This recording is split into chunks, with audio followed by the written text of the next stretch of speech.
Welcome to episode 72 of Beyond Social Media Show. I am David Erickson, your host. You can find me at @DErickson on Twitter. I am e-strategyblog.com. That's my blog. You can find me, search for my name, you can find me anywhere. I am with my co-host, BL Ochman. BL, you can find at What's Next on Twitter. Her blog is what'snextblog.com. She is CEO of Maximum-Plus.com, where you can hire her to learn about everything you need to know about Google Plus and Google Hangouts.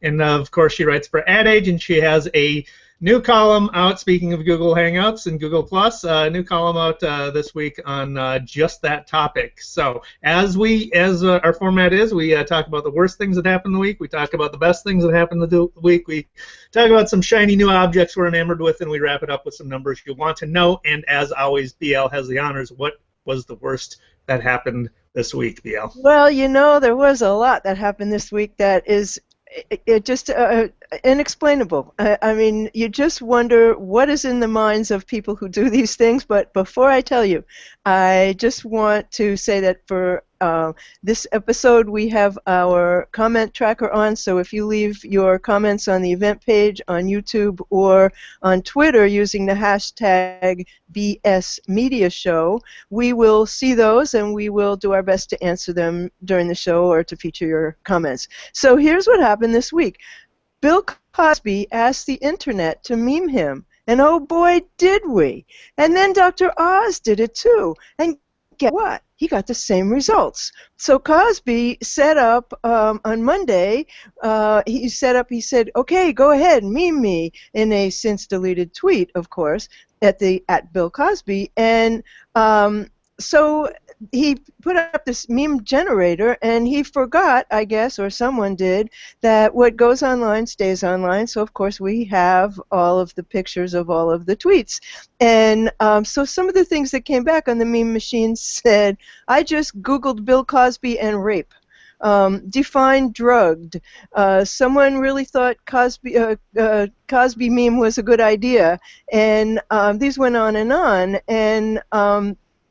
the reason for that is that, unfortunately, Cosby has been accused of rape. And, you wonder, like, who is the social media person who thought that was a good idea?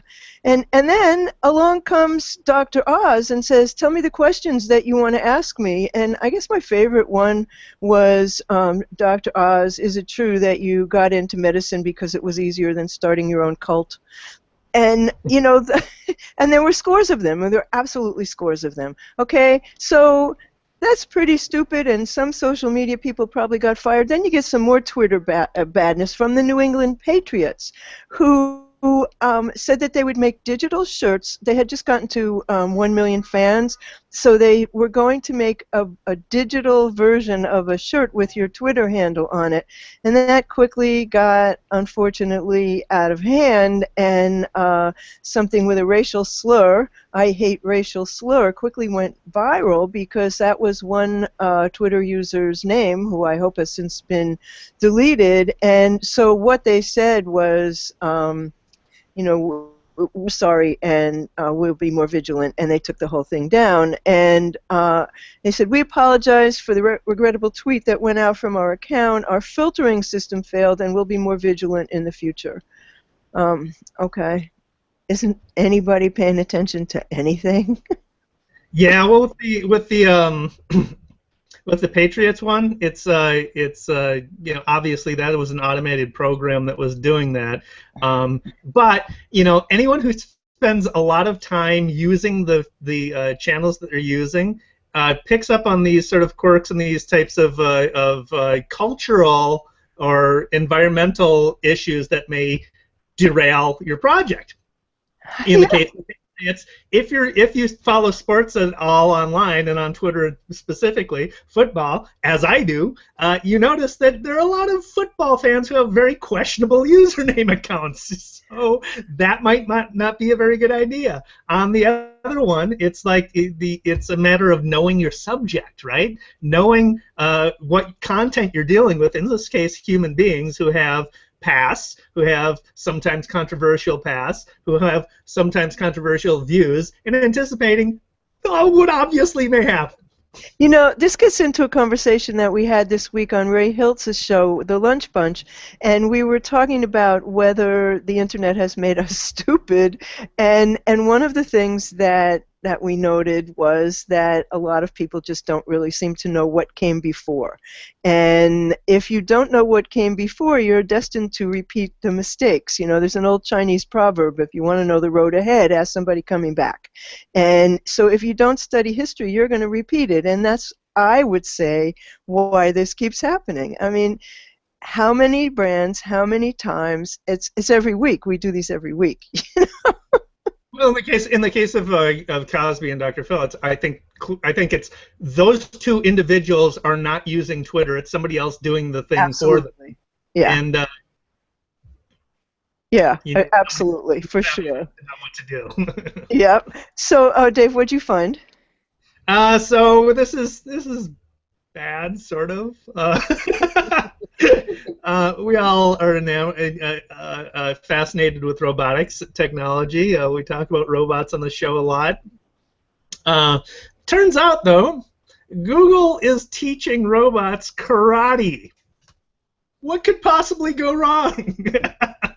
So Boston Dynamics, a company that Google recently bought that specializes in robotics, has a video of one of their robots reenacting a scene from The Karate Kid by balancing on a couple of cinder blocks.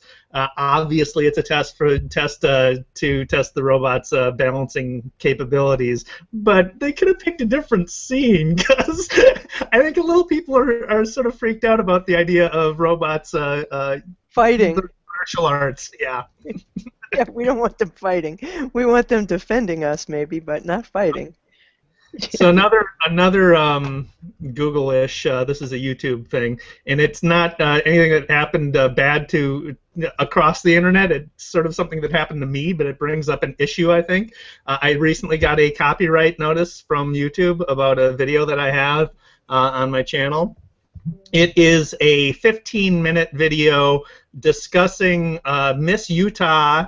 Marissa Powell was her name. Her flubbing of an answer of gender equality, I think, and having to do with education, and she stumbles and says education she just completely flubbed the answer, and it went viral. Right? It was 45 seconds of that video of her answering the question or not answering the question, and then another one of a previous beauty contest contestant who did basically the same thing a couple of years ago. And then examining the online fallout of that on their reputation. So it was a 15-minute video in which there was less than a minute probably of material used from those broadcasts. But I got a copyright notice from Nash Entertainment, who are claiming that it's I'm using it illegally, obviously, and that YouTube says they'll still play the video, but I can't monetize it. That's fine. I turned it off. It was public. It was private many months ago because I previously had had the same thing I found on my YouTube channel. But this is fair use. This falls within the definition of fair use. So fair use as a legal doctrine, brief excerpts of copyrighted material may under certain conditions be quoted verbatim for purposes such as criticism, news reporting, teaching, and research. And the question is whether it's transformative. I'm not just copying the piece of material for the sake of copying it or using it for my own gain. I'm using it to illustrate a point, to educate, to report on. And so I've disputed the process, and we'll find out what happens at the end. In general, when you dispute the process, you do win, but you have to be really careful because it's, talking about robots, that's a robotic pickup of the material, and if you get a copyright strike, they can take your channel down for 6 months. So. Yeah, but it's also, I felt on principle I should do it because I feel I'm clearly in the right.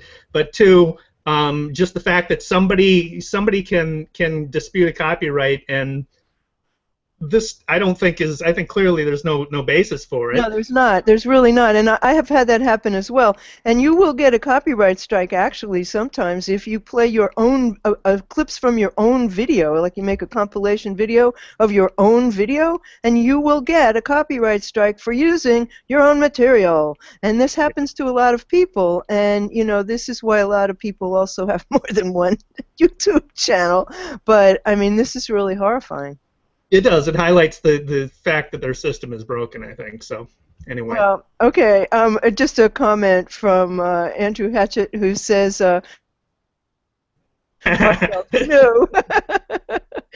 And another one from Coach P3O, though, wearing a black belt. Yeah, right, more like that. And then Coach Moore, hi Coach Moore, says, I'm finding out serious educated people do not like the current social worlds. They're like me trying to bring good data to Google+. Hope it works. Yeah, we all do, you know.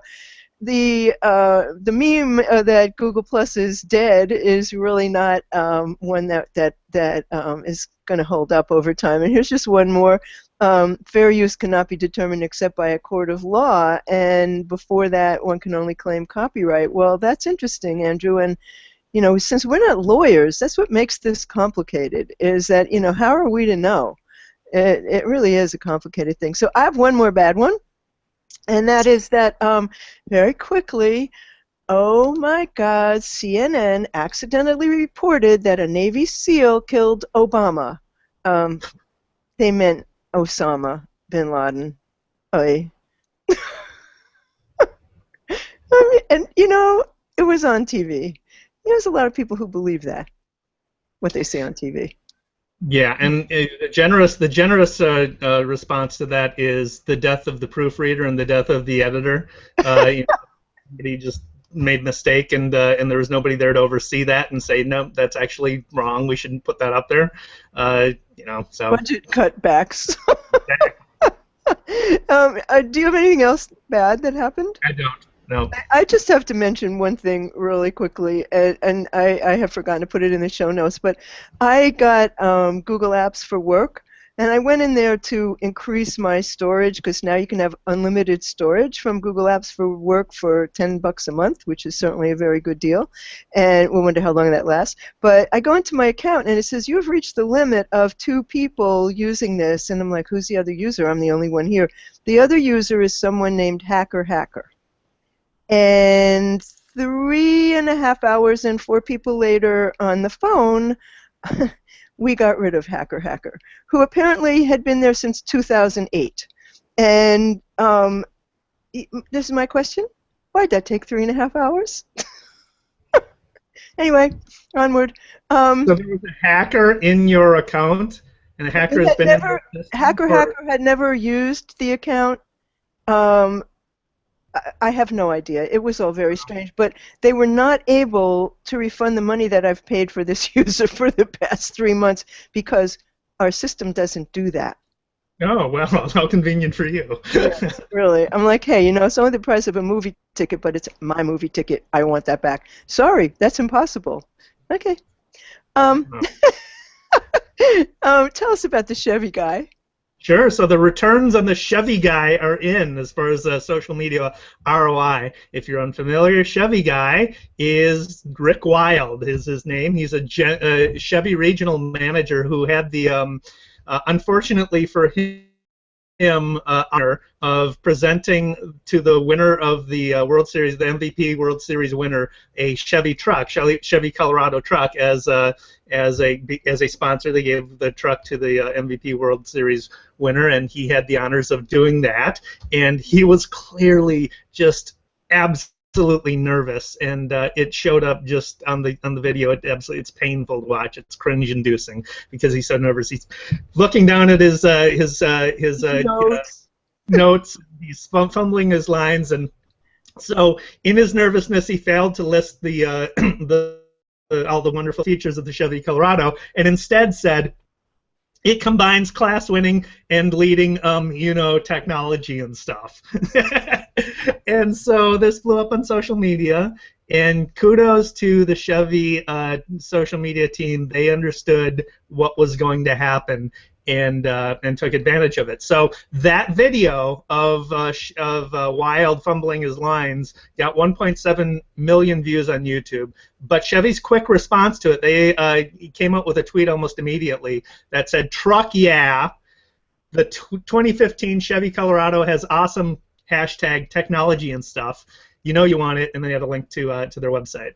That got 1,500 favorites. It got 1,574 retweets. They owned the hashtag Chevy Guy and technology and stuff. According to Topsy, Chevy Guy hashtag was used 14,489 times. Technology and stuff hashtag was used 18,746 times. Spike in search for Chevy Guy and technology and stuff. 3 Chevy truck commercials that they already had in the can, they moved up and made public and used it in response to this opportunity, this moment. And so they use those in their tweets and sharing across social media. Those 3 videos combined earned an additional 1.2 million views. Chevy Colorado's site traffic increased 7-fold in the days after the presentation. Colorado dominated overall social conversations about trucks, garnering a 70% share and generated approximately $5 million worth of free media. No word yet on whether Rick Wild is getting a bonus, though. That's, you know, it really was painful to watch, and that was so smart of them to come back, you know, with a sense of humor. That's the thing that's missing so much in so many brands, is that sense of humor, and I love it when we see it, really. So I do have some good things. And actually quite a number of them. I also have some apps that I think people are going to really want to have. This really just blows my mind. I mean, I was a little upset with Google this week, but their ProjectX is working on a cancer detection pill. And at some point in time, detecting cancer might be as easy as popping a pill. And their head of life sciences, whose name is Andrew Conrad, said at the Wall Street Journal Digital Conference that they've been working also on a wearable device that deals with nanotechnology to detect other diseases inside the body, and they already have the contact lens that will monitor diabetic insulin and therefore make people not have to stick their fingers 10 times a day. And they think that this pill will be available within the next 3 years, which is just incredible. And, you know, we'll have a link in there. You can go and find out how it works, but pretty remarkable. And the other thing, you know, Dave and I really like, we really like space programs and robots. We're a little geeky in that way. But after 6 months on the International Space Station, Reed Weissman landed safely in Kazakhstan, and he had built up this enormous social media following with his pictures from outer space, and they're just wonderful. And the thing that's so wonderful about them is that he was just incredulous, like a kid, and you wouldn't expect that from a highly trained flight engineer, is what Mia Tram said in time. He found a way to create excitement around an expedition that, you know, he used photography to communicate, and he activated this universal audience, and now he has 366,000 Twitter followers, and he had 37,000 when they took off, and the pictures are magnificent. One's better than the next. Well, that's simply a case, I mean, beyond the subject matter, obviously, which is fascinating and should be to anybody, it's also personality-driven. It's sharing the awe and excitement of what you love, right? And that clearly had a lot to do with his growing his following on social. Well, you know, in the beginning, the astronauts had a very slim chance of living through their missions, but now the chances are obviously a great deal better. And I mean, you know, this week they landed on a comet. I mean, oh my God, the stuff they're doing, and it's just so extraordinary that NASA has such a terrific social media program and has encouraged the participants to use it. But I just have one comment I have to share with you. This is from Karen V. Chin, and she says, it's scary about hacker in terms of how long this person, they weren't using my account, they were just there.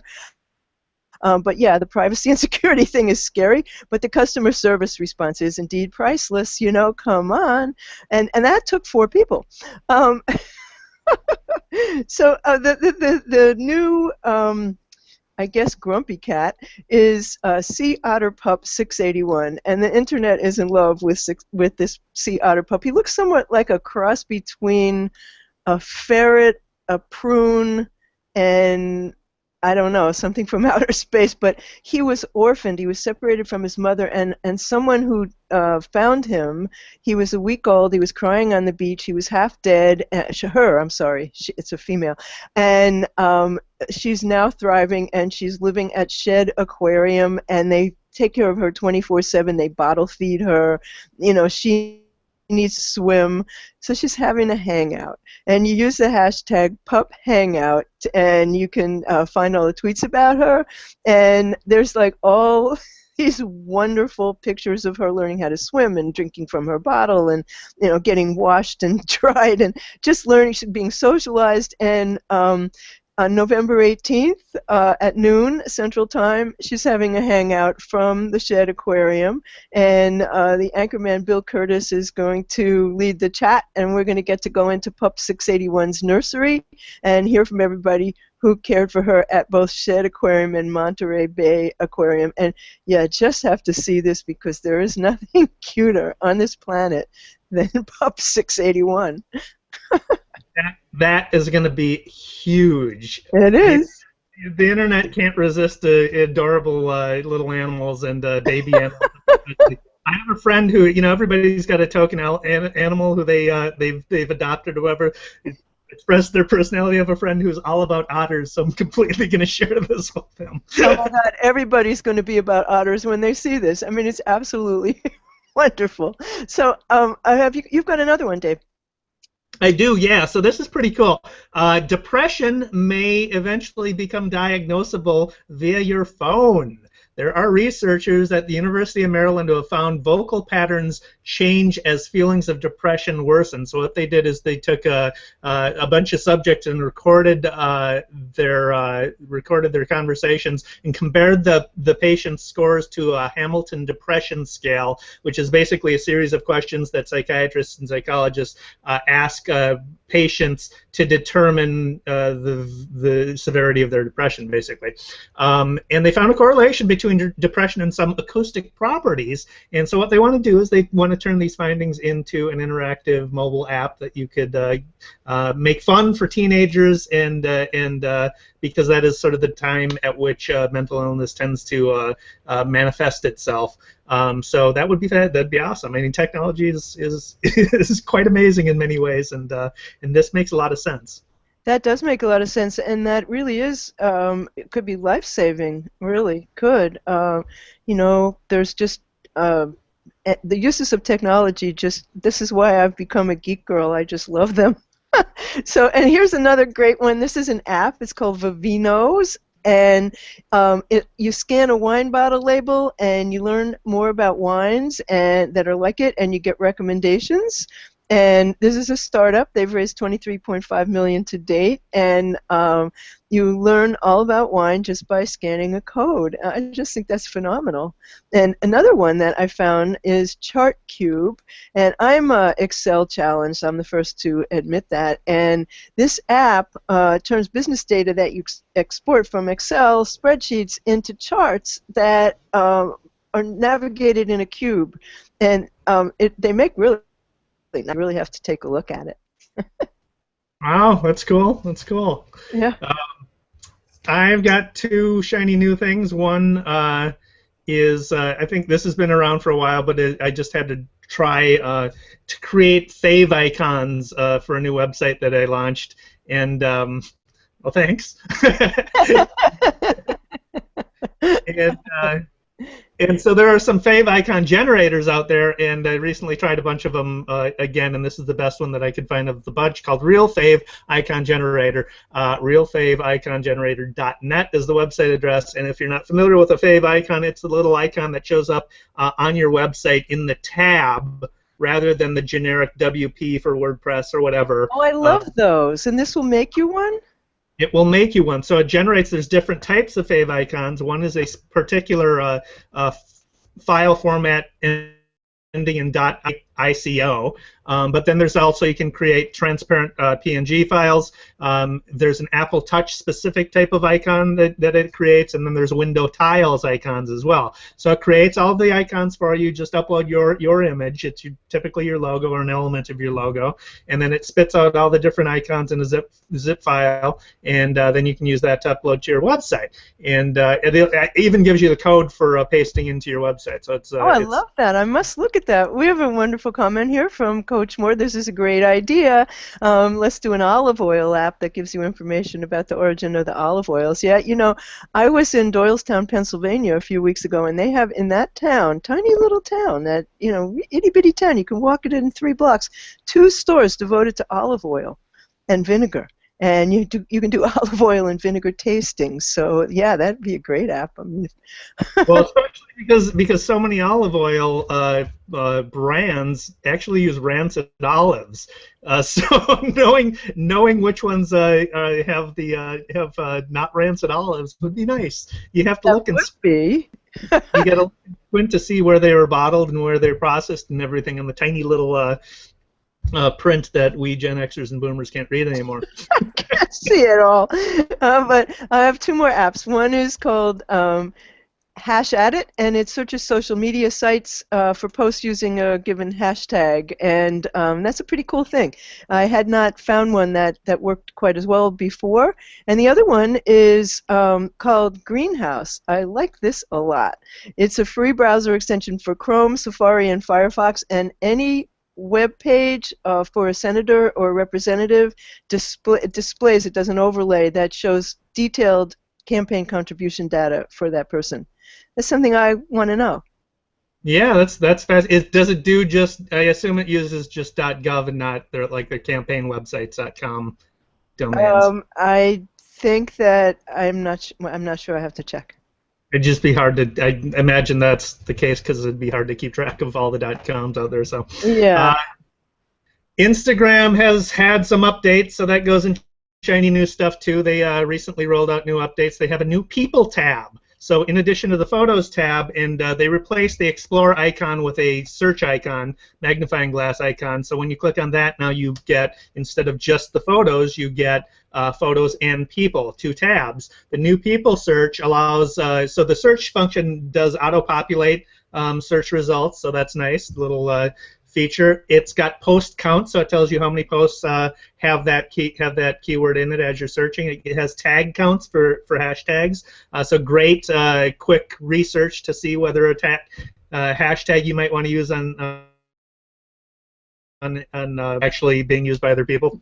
You can discover new people and brands, and it's based on your connections. So I quickly scrolled through it, had a bunch of people that I wasn't following that I know, so it was good with that. And then you have the ability now to edit captions, so when you make a typo or a mistake, you can go back and fix that after the fact. The only other thing that I'd like that isn't in this upgrade is the ability to comment on other people's comments or like other people's comments, to just give us a way to acknowledge somebody's comments that they left on your... I wonder why they don't do that. I mean, that's sort of surprising because pretty much every other platform does. So it's kind of odd that they wouldn't. But yeah, it's a great update. I really think they did, you know, an important update. Yep. So are we through our apps? I think we are. I think this brings us, Dave, to daily numbers. All right, so I've got how people form impressions of companies. Everybody wants to know that, right? This is how important. The question is, how important are the following factors when you form your impression of a company? It breaks out from very important to not at all important. The quality of products and services. 80% say very important. Not surprising at all. You solve a lot of public relations, a lot of reputational issues if you just have great products and services, right? The cost of your products and services, 55% said that. So 80% quality, 55% cost. So there's a big difference between the two. Still important, but more important is what you put out there.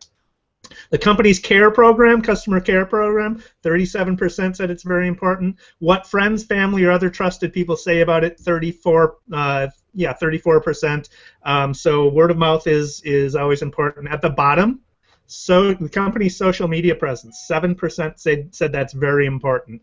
21% said it's moderately important. 42% said it's mildly important. But generally, it's more important that you put out good products, good service, good customer service. You need that in place to deal with all the customer service issues and stuff. But when people are deciding what to buy or how they feel about your company, in the great scheme of things, it's not as important. Well, they're only going to feel good about your company if you have great products, and a lot of the customer service is on social media, so they may have categorized it.